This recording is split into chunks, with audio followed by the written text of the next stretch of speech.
Hello traders, Gbpjpy here. Today is Wednesday, May 10th, and I'm going to be analyzing the pound yen starting on the monthly, working my way down to the 1 hour time frame. So on the monthly pound yen, I still believe this is heading all the way up to the 100% Fibonacci extension of wave A, projected out the bottom of what I think is an ABC of B. So if that is the case, then that means that we still have a long ways to go to the upside to finish off this trend. So let's keep that in mind while we head down to the weekly time frame. Weekly time frame is where you can see the last pullback, that last ABC, and as you can see, it's been making higher highs, higher lows ever since. It is not bouncing from a Fibonacci level, and the last structure is way down here, telling me that the trend is up, and this is very, very likely to just keep on trending up. So let's keep going down to the daily. On the daily time frame, you can now start to see the last ABC right here, and then the series of higher highs, higher lows here also. In this time frame, the last structure level is there. That would tell us that this move up is over.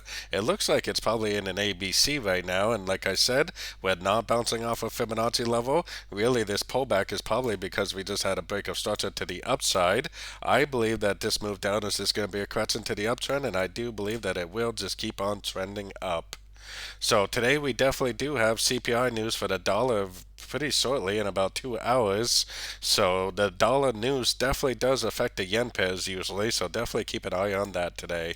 So going down to the 4 hour time frame, 4 hour time frame, it looks like it pulsed down like a wave A. It looks like it made three waves up for a B. This very easily could now turn down, break structure to the downside and go down and make a wave C before it actually ends up continuing the uptrend.